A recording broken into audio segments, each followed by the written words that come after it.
Thanks ever so much, Mark. And I'm really excited to be here, UK time, obviously this morning, but obviously I really appreciate the team dialing in from Singapore in the early evening. So as you were saying before, some of us with coffee, maybe some of us with the gin and tonic. So for those of you that don't know, GS1 are the not-for-profit industry body that is passionate about standards and data. It doesn't sound like the most exciting way to start your Tuesday, but hopefully by the end of this session, you'll understand exactly why we're supporting GTM, because it's so intrinsically linked with the needs of our members. So we are affectionately the data that powers logistics and supply chain. So those numbers, if you've ever wondered how the sequencing of the numbers get underneath the barcode, we maintain a global database of all of those numbers. And membership to our not-for-profit industry body allows you to have access to numbers bespoke to your business that will be globally recognised. Now, our membership's running at 57,000 in the UK. We're one of 115 not-for-profit organisations that spans the globe.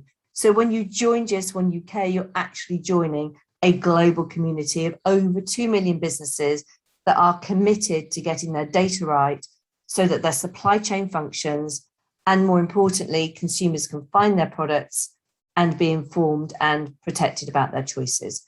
So what we're finding is that structured data, which historically would have driven a till, is now driving Google or Amazon or a marketplace. So our standards and the data that they support are as relevant in the real world as they are increasingly in the digital world. So we've been through a huge expansion in membership as a consequence of the pandemic.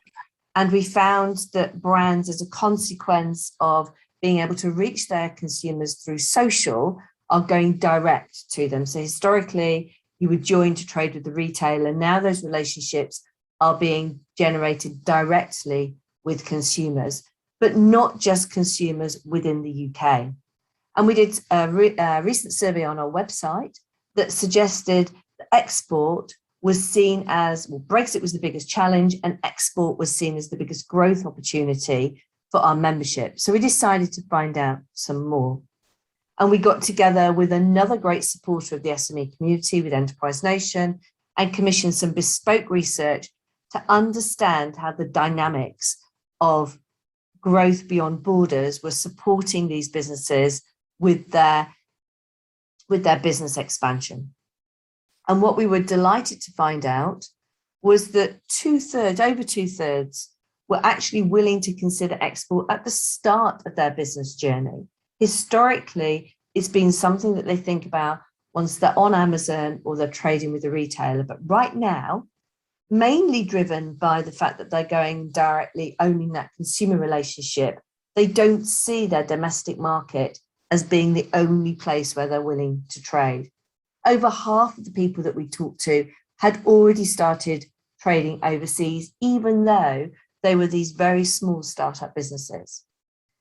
But nearly 50% of them were looking for more country-specific information. And that's where sessions like today really come to the fore, because 63% of them were looking for information specifically outside of the EU.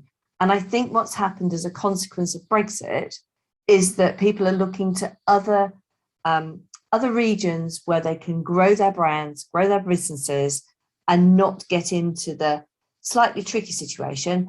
And apologies to our chums at Department of International Trade, because I know we're doing an awful lot with the trade agreements and also a lot post-Brexit, but they're genuinely finding that going further afield is an easier way. And it used to be that they were about, how do I find my customers? What they're now challenged with is, how do I get the logistics to work? How do I physically get my product into the hands of the consumer, let alone a returns policy? And so we found that Southeast Asia was one of the top 2 that they were interested in learning more about when they were looking for specific country information. So when the team at GTM came to us and said, look, this is the next webinar that we're putting on board, we were really keen to be able to be part of this conversation and represent our community of 56,000 members and provide that insight as to how they can grow their business so that those businesses that developed as a result of the challenges that we've had over the last 2 years are here in the next 2 and maybe 20 years because they've actually spread their bets and grown outside of their UK market.